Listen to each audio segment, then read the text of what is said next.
बिस्मिल्लाहिर्रहमानिर्रहीम, अस्सलाम वालेकुम। अभी हाल ही में जस्टिस काजी फाइज ईसा के खिलाफ रेफरेंस दायर हुआ था सुप्रीम जुडिशल काउंसिल में, और अब काजी फाइज ईसा साहब के हवाले से एक और खबर सामने आ गई है कि जो अगले हफ्ते का सुप्रीम कोर्ट का रोस्टर है, कॉज लिस्ट है, उसमें काजी फाइज ईसा साहब का नाम ही नहीं है।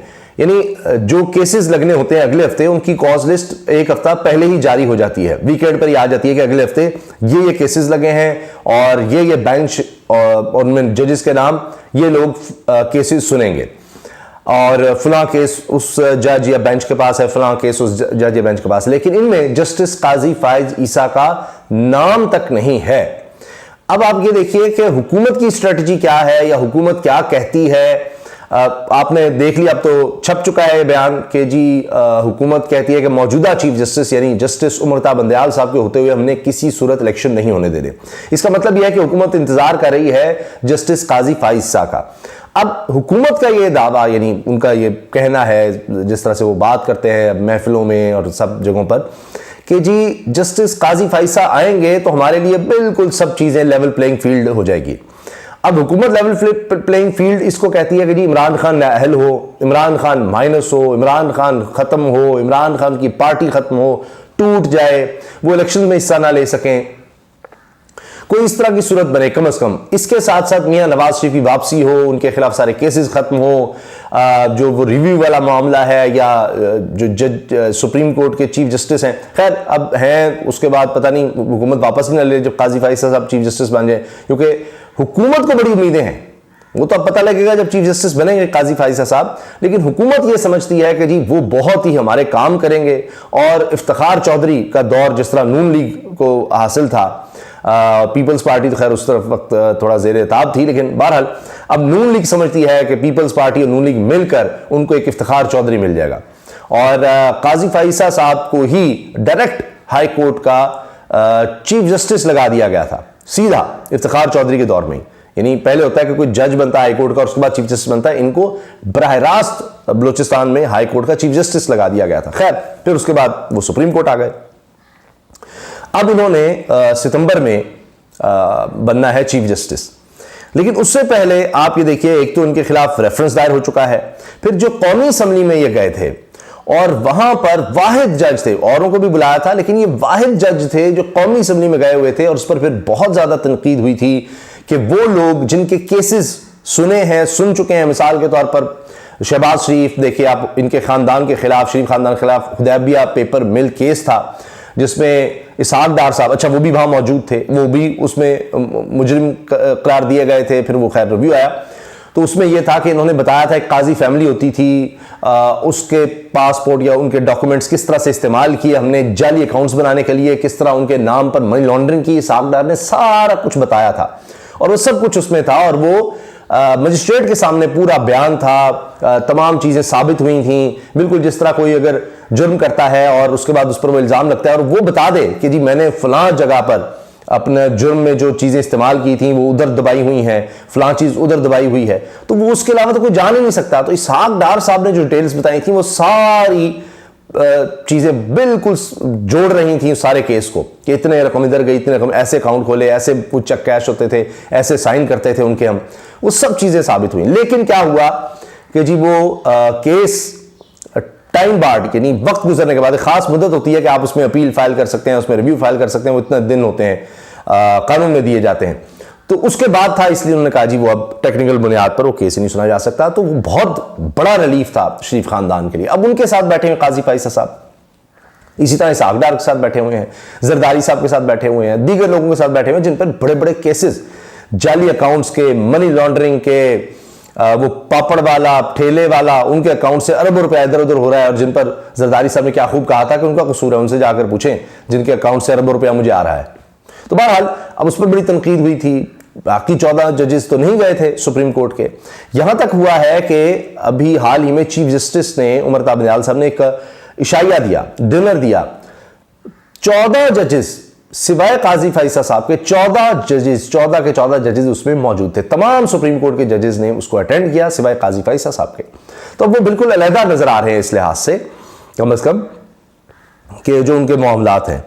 अब आप आ जाइए जो रोस्टर है उस पर, और फिर मैं आप को उस तरफ उस खबर पर ले जाना चाहूँगा, वो जो रेफरेंस दायर हुआ है उसमें क्या कहा गया है। अब रोस्टर जो सामने आया है जनाब, उसमें बाकी जजेस के नाम तो हैं, और एक चीज़ मैं भूल ना जाऊँ वो ये कि आपने देखा कि अभी ये कानून बनने के अमल में था, प्रैक्टिस एंड प्रोसीजर बिल, तो काजी फैसल साहब ने एक हाफिज कुरान को 20 नंबर जायद देने के मामले में उन्होंने, यानी केस वो था, और क्या उसमें फैसला दे दिया कि जी चीफ जस्टिस रुक जाएं, कोई सुओ मोटो ना लें जब तक कि कानून नहीं हुकूमत बना लेती, ये हुआ था। फिर उन्होंने रजिस्ट्रार को भी हटाने का नोटिफिकेशन फैसला दे दिया कि रजिस्ट्रार फौरी तौर पर हटा दिया जाए। फिर उस पर जनाब फौरी तौर पर हंगामी काबीना का इजलास बुलाया जाता है, रजिस्ट्रार को कहते हैं हमने हटा दिया। वो तो फिर चीफ जस्टिस ने, उमर अब्द साहब ने ऑर्डर कर दिया। अभी भी काजी फैसल साहब ने अभी चीफ जस्टिस बने नहीं, तो उन्होंने वो काम कर दिया कि जी जुडिशल काउंसिल, जुडिशल कमीशन वो बॉडी है कि जहां पर जजेस की एलिवेशन, यानी हाई कोर्ट से सुप्रीम कोर्ट में जिन जजेस ने जाना है उनका वहां फाइनल होता है, तो उसमें उन्होंने नाम दे दिए खुद से ही कि इनको लगाया जाए। तो वो अभी से, यानी ऐसे लग रहा है कि अभी चीफ जस्टिस नहीं बने, लेकिन वो इस तरह कर रहे हैं। तो खैर, अब जनाब supreme court principal seat Islamabad के लिए आइंदा हफ्ते की कॉज लिस्ट और जजेस रोस्टर जारी कर दिया गया। आइंदा हफ्ते प्रिंसिपल सीट पर 6 बेंच मुकदमात की समाअत करेंगे। Bench 1 chief justice Umar अब्द Dayal, justice Ayesha Malik और जस्टिस अतरा बिन अल्लाह पर मुश्तमिल होगा। बेंच 2 जस्टिस सरदार तारिक, जस्टिस अमीनुद्दीन और जस्टिस मोहम्मद अली मजहर पर मुश्तमिल होगा। बेंच 3 में जस्टिस एजाजुल एहसन और जस्टिस शाहिद वहीद शामिल होंगे। बेंच 4 जस्टिस मंसूर अली शाह और जस्टिस हसन अजहर रिजवी पर मुश्तमिल होगा। बेंच 5 में जस्टिस मुनीब अख्तर और जस्टिस जमाल खान मंदोखेल शामिल होंगे। बेंच 6 जस्टिस याहिया अफरीदी और जस्टिस मज़ाहिर अली अकबर नकवी पर मुश्तमिल होगा। जस्टिस काजी फैसल मुसलसल तीसरे हफ्ते किसी बेंच का हिस्सा नहीं होंगे। अच्छा, सीनियर सहाफ़ी अरशद शरीफ के कत्ल से मुतालिक आज खुद नोटिस पर समाअत मंगल को होगी, जबकि खैबर पख्तूनख्वा पुलिस अफसरान की आउट ऑफ टर्न प्रमोशन के खिलाफ आज खुद नोटिस पर समाअत बुध को होगी। शहरी इलाकों में पटवारियों और तहसीलदारों के किरदार से मुतालिक आज खुद नोटिस पर समाअत जुमेरात को होगी। नहीं, वो केसेस का भी बता दिया जाता है कि कौन सा केस कब लग रहा है और किसके सामने लग रहा है। अब आ जाइए जनाब, जो इनके खिलाफ रेफरेंस है जिसमें क्या क्या कहा गया है, वो मैं आपके सामने रखता हूं। अभी हाल ही में इमरान खान साहब ने भी बात की है कि जी जस्टिस काजी फैसल के खिलाफ जो रेफरेंस आया था वो फैज हमीद से भी ऊपर से आया था, और हमें कहा गया जी कानून सबके लिए बराबर होना चाहिए, लेकिन फिर पता चला मकसद कुछ और है। यानी बाजवा साहब वो थे कि जी कोई फैसला पसंद नहीं आया तो उन्होंने कहा जी काजी फैसल को तो उड़ाना है। अच्छा, जस्टिस काजी फैसल साहब के खिलाफ रेफरेंस में क्या कहा गया है? सुप्रीम जुडिशल काउंसिल में सुप्रीम कोर्ट पाकिस्तान के सीनियर जज जस्टिस काजी फैसल के खिलाफ बाज़ाब्ता रेफरेंस दायर किया गया। ये भी अभी हाल ही में किया गया, पिछले माह ही। रेफरेंस गुजरांवाला डिस्ट्रिक्ट बार के सदर चौधरी परवेज आबिद की जानिब से आर्टिकल 209(5) के तहत दायर किया गया, जिसमें जस्टिस काजी फाइज ईसा को आर्टिकल 209 के तहत ओहदे से हटाने की इस्तदा की गई है। सदर गुजरांवाला बार ने रेफरेंस में कहा कि जस्टिस काजी फैसल बुलंद किरदार और अफकार के इजहार के पाबंद थे। वो इदारों और शख्सियात के खिलाफ खतूत मीडिया को जारी करते रहे। इदारों और शख्सियात के खिलाफ खतूत मीडिया को जारी करते रहे। 10 अप्रैल को वो पार्लियामेंट जा पहुंचे। उन्होंने मुतस्सिबाना ख्यालात के इजहार के लिए सियासी फोरम का इंतखाब किया, जहां पर सुप्रीम कोर्ट के खिलाफ चीफ जस्टिस के खिलाफ तकरीरें होती रहीं, और फिर काजी फैसल को कहना पड़ा कि जी मुझे तो कहा गया था यहाँ सियासी तकरीरें नहीं होंगी, लेकिन यहाँ सियासी तकरीरें हुई। फिर वो कहीं जो गैलरी होती है पीछे, वहां नहीं बैठे थे, उन्हीं सीट्स पे बैठे जहां पर MNAs बैठते हैं, उनके साथ बैठे थे, फ्रंट रो में बैठे हुए थे, और वो तकरीरें भी उस वक्त तक सुनते रहे। गुजरांवाला बार ने कहा जस्टिस काजी फाइज ईसा ने पार्लियामेंट में अदलिया की मजम्मत की, अना की तस्कीन के लिए वो रियासती शख्सियात को तनकीद का निशाना बनाते रहे। वो जजेस से मुतालिक ज़ाब्ता अखलाक की धज्जियां उड़ाने के मुर्तकिब हुए। सुप्रीम जुडिशल काउंसिल दस्तूर के आर्टिकल 209(8) के तहत इनका कड़ा मुहासबा करे और इन्हें फौरी ओहदे से हटाए। सदर गुजरांवाला बार की जानिब से रेफरेंस की कॉपी सदर पाकिस्तान डॉक्टर आरिफ अलवी को भी भिजवा दी गई। यह है जनाब तफसील। अब देखते हैं कि ये हफ्ते में तो उनके पास कोई केस नहीं काजी फैसल साहब के पास, लेकिन ये हफ्ता सबसे अहम यही है कि सुप्रीम कोर्ट क्या कहती है 14 मई के इलेक्शंस के हवाले से, जो कि नजर आ रहा है हुकूमत किसी सूरत नहीं करवा रही।